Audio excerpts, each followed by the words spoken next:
Hi, it's me, Alex Barella again. Today is December 21st, 2015, and this is video number 8. On this time, I'd like to say that despite the fact that my previous videos haven't been watched by many people, judging by the behavior of the guys at home and outside, people outside, it's highly likely that they have made some sort of impact. This time I will divide my exposition into 3 different categories. The first one is again events that I forgot to mention before. The second one is the confessions or admissions from this voice that I mentioned before. This young, most likely gay man talking all the time since the middle of this year. I emphasize it about this his condition because he used to pretend to be a woman before. That's the reason that I mentioned that, not because of the connotation. And the third part is their theories. My theories about what I suppose that is going on in regards to these events or facts that I mentioned before. I will start mentioning that in 2010, at the beginning of 2010, while I was training at the gym called Recreation Health Club in Kisborough, I met a guy who presented himself as the recently appointed general manager at Costco in Melbourne. That a few months before, back in 2009, they opened their first warehouse in Docklands. It wasn't a working day. I can't remember exactly the date, but it was a working day, and the gym was pretty empty. And the guy approached me, and without any sort of reason, started to initiate a conversation and in the dressing room, and we talked about his experience, a little bit about the experience of starting a new business. He ended up saying that I had English accent, which sounded really weird back then. And the thing is, I never seen the guy after that, and that was really strange. The other thing that I noticed is that that I forgot to mention before is that normally the appointments with the job service providers were included in the Centrelink website, now included in the mygov.au as reminders. Since August 2014, I think, when I returned from a 12-month break to the Bridge Employment, the agency previously from Ostara, they were not shown at all after that. And any appointment, neither with the Centrelink nor any job service provider. That is a bit strange. I never seen that before. Neither today. Although there is a part of the website that says appointments. The other thing that I forgot to mention is that at the beginning of this year, I received a phone call from a guy at the Computershare, a company here in Melbourne, asking me if I had working experience with the software called Bureau.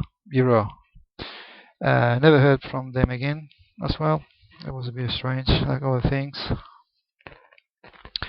The second part of this is in regards to the admissions or confessions about this voice that perhaps many of you think that I'm a bit nuts or crazy. I don't know. But I can assure you that it's very real for me. And the thing is, over the last days, I noticed that this voice surprisingly started to confess or admit certain things that I only suspected until now. Still, they are only that for me, only suspicions, because I got no way to prove them at all. But at this point, I don't know what is he doing this, but I will try to give an explanation or theory as to what might be his reasons for doing something like that later, when I will talk about my theories. He said a lot of important things. Again, I don't know why he's doing this, but he said a lot of really, really important revelations. And the first one that he said that he works for the CIA. Yes, the CIA. Same as the previous woman who did his job between middle of 2007 until middle of this year. The other thing that he said is he's in a relationship with Honey, the guy living here. He gave him some gifts like a new smartphone and aircon unit and among other things. Again, is what he says. I don't have any way to prove this. The other thing that he said that Centrelink was reimbursed all these years for the money that was paid by them, by the CIA. The CIA paid them all the money that Centrelink paid me throughout the years until now, since I became unemployed in 2009. The other thing is all the landlords who have rented me a room since I was evicted back in November 2009 have been to pay by them, meaning that they were paid double, including, of course, the house that I'm living now. The same happened with the expenses incurred by job agencies like Hanover Dandenong, Wise Employment, Wise, Serena Russo, Rhythm Partnership, Ostara, The Bridge Employment, and lately, much worse, although no expenses have been paid by them to me. He said that Paul and Maria are his employees.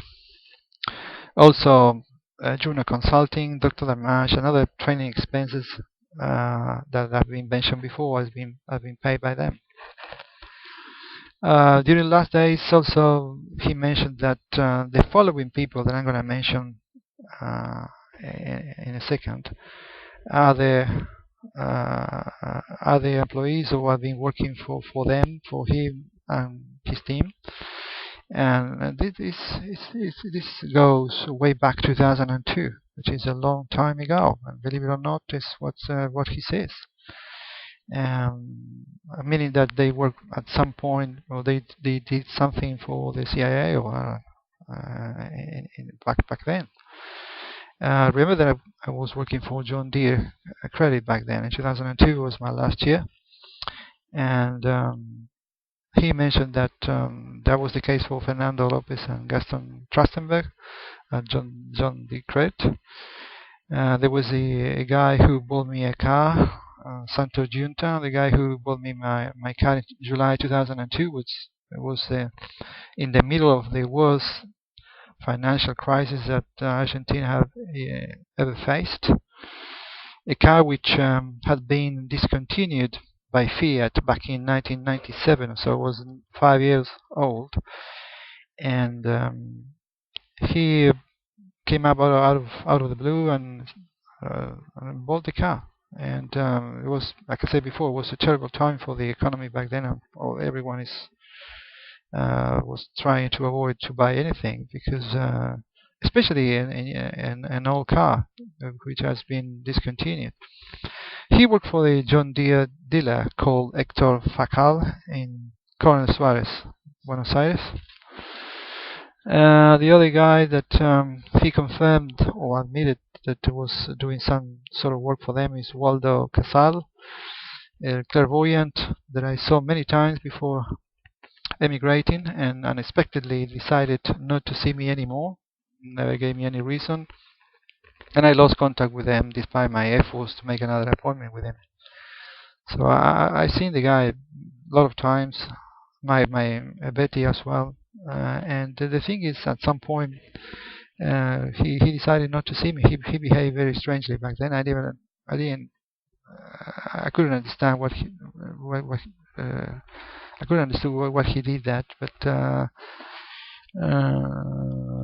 well, he did, and then he disappeared. I would say mysteriously. I don't know. Not disappear from his office, but avoiding me at all. Avoiding me by all means. He also mentioned Carlos and Rita Bright. They assisted us when we arrived to Australia. we received a lot of help from them, and I know that it was a bit because we never had any kind of relationship with them apart from them being a friend of Betty, is what she told me back then. And the thing is, I was remember an experience with her. I was looking for work, as you can imagine, desperately back then. We came here with not much money, to be honest, and I was desperate to get some sort of work. And she offered me to go to her work, and I met her at her job. And during her lunch break, I gave her a hard copy of my CV. The thing is that I kept that CV in a folder, a leather folder with the logo of John D. Credit, and I remember very well that she kept looking at it, at that leather folder, as she knew something about it. But I couldn't understand as well what was the reason for her to do that. Apart from that, he mentioned other names, the people that we met here, like Eduardo and Susana Alcaraz, Mario Blisman, some guys from the gym that I used to attend in Hampton, Brooke Clayton, who was involved in some sort of episode back then, Jimmy Perona, Emma Swadovnik, that I already mentioned at Trackside, Frank Devlin, the guy that I mentioned before, working for CRS or something like that, Simon Reeves that I mentioned before, Tariq Nevi, a guy that I work with at Marketing Direct Australia, and I think that he was working at Ames as well. He actually checked my Facebook page, which is pretty much without any kind of activity last week. I wrote about that on my Twitter account. He mentioned Maxine Reagan at Rambler. He mentioned Pedro Calabia, a guy who I met on the internet. Daniel De Revisus, a guy that I mentioned before, an Argentinian guy that I mentioned before, living in the US. He also said that Hal Hiramatsu, Mark Lamb, they work from CIPSA, they work for them or for CIA, I don't know. Sarah Schmidt, the lady that I met at Best and Less for Kids as well. The people at Borg Corporate, Sylvan, Australia, in Greens Road, Dandenong. I worked as a cleaner for them one day. Martina Neto, Glenda Broadbent, and the rest of the crew at the Bridge Employment also mentioned. So these people have been mentioned by him again, and I'm going now with the theories. The part of that I'm going to try to explain. I'll do my best trying to explain what is going on according to my point of view. In regards to the theories or suppositions, I have to say that over the years I've heard several times the name Roberto, and I suppose that it was referring to my half-brother from my father's side, who I haven't seen since my father's funeral back in 30 years ago, something like that. And apparently he had been trying to contact me, but had been stopped systematically by this team, which is around me.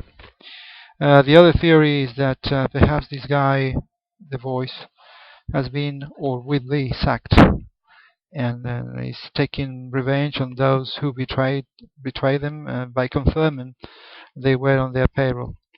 In any case, I cannot go beyond of what might be a theory or a supposition with certain degree of possibility due to the circumstances I came across with the people he has mentioned. Recent events that I described on my Twitter account only confirms that there is a noticeable tension here in the house and outside, especially the episode that I described last Saturday with my car. Well, it's well explained there, but it seems like there's this sort of attack again, and they are trying to attack me because I'm doing. And there are other things that I describe on my Twitter account, but I'm not. I don't want to take it to make this very long. So I am also convinced that the strange relationship with my daughter that I described as well before makes it clear of their intentions of continuing with their tactics until the very end. The thing is, I explained that I got the perception that she is not answering the WhatsApp messages when she answers me, because of the vocabulary, the kind of words that she uses every time that I receive a message from her, or supposedly from her.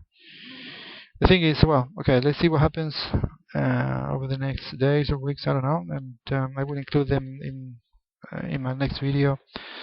Well, I suppose that I've been telling that this year is not going to be different from previous ones in terms of having the same kind of uh, Christmas and an end of year.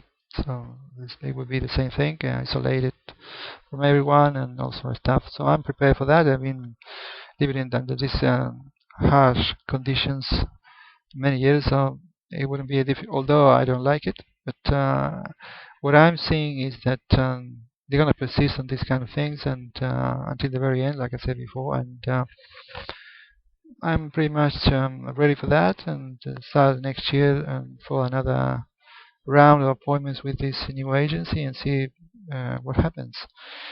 For now, I think it's all, and I hope I will see you on the next video over the next weeks. I don't know, days or weeks.